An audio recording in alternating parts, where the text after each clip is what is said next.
احد کے میدان میں کافروں نے ایک چال چلی تھی. ان کو پتا تھا کہ کون سی بات مسلمانوں کو زیادہ پریشان کر سکتی ہے. انہوں نے ایک افواہ پھیلا دی تھی کہ معاذ اللہ حضور کو شہید کر دیا گیا. اس کی وجہ سے شدید پریشان ہوئے صحابہ, اور جنگ کے جو نتائج برعکس آئے اس کی بڑی وجہ یہ افواہ بھی بنی. اب صحابہ بڑے پریشان تھے, حضور شہید ہو گئے. کچھ لوگ نا میدان احد سے جب واپس آ رہے تھے نا جنگ ختم ہونے کے بعد, ایک خاتون جا رہی تھی میدان جنگ کی جانب. عورتیں اپنے مزاج کے لحاظ سے کمزور ہوتی ہے قلبی طور پر, اور بڑی خوبصورت بات لکھی ہے علماء نے, کہتے ہیں عورت کے دل میں درد زیادہ ہوتا ہے نا, پیار زیادہ ہوتا ہے. یہ جو وہ کمزور واقعہ ہوا اسے عیب نہ سمجھو. اسی لیے تو اللہ نے بچے کو پالنے کا ذمہ اس کا لگایا ہے کہ وہ شفقت زیادہ رکھتی ہے, محبت زیادہ رکھتی ہے, درد دل زیادہ رکھتی. اس لیے جس درد سے وہ بچے کو پال لیتی ہے نا.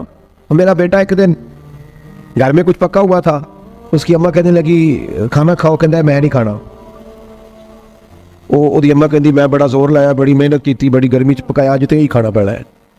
کہنے لگا میں نہیں کھانا, میں آرام سے کھانا کھا رہا ہوں. اب وہ ماں بیٹا بحث کر رہے ہیں. تھوڑی دیر گزر گئی تو مینوں کہنی تسی کیوں نہیں بول دے. میں کہا مینوں پتا ہے کنے جتنا ہے, تھوڑی دیر بعد کھلو جاؤ, مینوں پتا کنے جتنا ہے. وہ بچہ اٹھ کے اندر چلا گیا, کہنے لگا میں نہیں کھانا, تسی کھاؤ. وہ پھر 5 منٹ لگے تو وہ پکانا شروع کرتا جو بچہ کہہ رہے ہیں. تو میں کہا میں نے تو پتہ نہیں تھا نتیجہ کی ہے, تو اس بحث میں جانے کی ضرورت ہے. اس لیے کہ ماں اولاد کے سامنے ہمیشہ ہی ہار جاتی ہے. وہ اولاد کے سامنے جیت سکتی, وہ نہیں جیت سکتی نا. شفقت ایسی ہے. عورتیں مزاج کے لحاظ سے اللہ تعالیٰ نے نرمی دی ہوتی, اس کو عیب نہ جانا جائے. یہ اللہ تعالیٰ نے انہیں ودیت کی ہے چیز. تو خاتون جا رہی ہے میدان احد کی جانب, وہاں سے صحابہ آ رہے. تو خاتون پوچھتی ہے صحابہ سے حضور کا کیا حال ہے. تو ایک صحابی اپنے لہجے میں گویا کہنے لگے خبر مشکل ہے پر تجھے سنانی بھی ضروری ہے, اس جنگ میں تیرے بھائی کا انتقال ہو گیا ہے. بہن کے لیے اس سے بڑی بھی کوئی خبر ہوگی کہ بھائی کا انتقال ہو گیا. وہ خاتون نے یہ خبر سنی, انا للہ و انا الیہ راجعون پڑھا, آگے گزر گئی. اگلے صحابی سے جا کے پوچھتی ہے حضور کا کیا حال ہے, اور بے چین ہے, دوڑی جا رہی. یہ میری بات کو سمجھے آپ. کسی ایک جگہ جب آپ کی محبت کا غلبہ ہوتا ہے تو پھر بعض غم لگتے ہی نہیں. آپ کی کیفیت ہی اور ہوتی ہے زندگی گزارنے میں. آگے بڑھی, ایک اور صحابی ملے, ان سے پوچھتی ہے حضور کا کیا حال ہے. تو کہنے لگے میرے پاس تیرے لیے ایک بڑی سخت خبر ہے, تیرے شوہر کا انتقال ہو گیا. اس نے تھوڑی دیر کے لیے خاموشی اختیار کی, اللہ کی رضا پہ راضی رہنے کے کلمات ادا کی اور آگے بڑھی. ایک اور شخص سے سوال, یہ ذرا سوچتے جانا, یہ خبریں اگر اچانک ملیں, بھائی چلا گیا ہے, باپ چلا گیا ہے, اس کو سوچنا, اپنے اوپر طاری کرنا, خدا نہ کرے ایسا. پر جب خبر ملے تو کیفیات کیا ہوتی ہیں. وہ خاتون آگے بڑھی تو ایک شخص اور ملا, پوچھتی ہے ذرا بتاؤ نا حضور کا کیا حال ہے. تو کہنے لگے میرے پاس تیرے لیے خبر ہے کہ تیرے والد بھی اس جنگ میں شہید ہو گئے. بیٹیوں کا تو میکا ہی باپ سے ہوتا ہے, ماں سے ہوتا ہے. والد چلے گئے.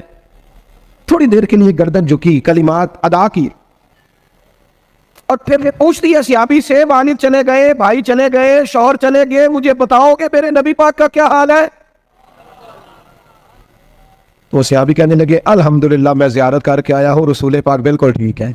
میرے عزیز, ایک تو اگر میں بڑی سمجھداری سے اور بڑے غور سے اور بڑی توجہ سے آپ کو یہ بات سمجھانا چاہتا ہوں کہ اگر حضور سے پیار کرو گے نا تو یہ جتنی دولتوں کی اور شہرتوں کی محبت دل میں آتی ہے یہ خود بخود نکل جائے گی, خود بخود نکل جائے, آسانی ہو جائے گی, جینا آسان ہو جائے. دوسری بات آپ کی خدمت میں عرض کروں, ہم نہ تازہ دم نہیں رہتے, ہم پریشان رہتے ہیں,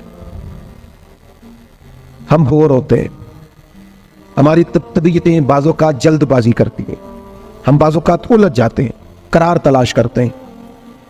اس قرار کو تلاش کرنے کے لیے پھر بعض لوگ الٹی سیدھی موویز دیکھتے ہیں. بعض لوگوں کا خیال ہے کہ شاید میں کوئی لطیفہ سنوں گا تو معاملہ ٹھیک ہو, پھر اس کا نتیجہ بھی نکلا ہے لطیفے سننے کا. چاہتے تھے کچھ نے ادھر ادھر کی مووی دیکھ لی, کچھ نے ہنس لیا, کچھ سیر کو چلے گئے, کچھ کا خیال تھا کھانے کھا لیں گے تو سکون آ جائے گا. یاد رکھنا ان چیزوں میں سکون نہیں ہے, ان میں تو آپ الجھتے جائیں گے. مزید تو سکون کہاں ہے, قرار کہاں ہے. آپ کبھی صحابہ کی زندگیاں دیکھیں نا, حالات جس طرح کے بھی تھے نا, ان کو جو سکون ملتا تھا وہ رخ مصطفیٰ سے ملتا تھا. ان کی طبیعت پوری لگ گئی تھی, کہ حضور علیہ الصلوۃ والسلام کی جو یادیں ہیں وہ دل کو تازہ کرتی. ان کا خیال تھا کہ بہار اگر کسی چیز کا نام ہے تو وہ ذکر مصطفیٰ ہے، یاد مصطفیٰ ہے اور دیدار مصطفیٰ ہے. قرار، سکون، سارے دکھ مٹ جائیں گے اگر دل حضور سے لگا لو گے.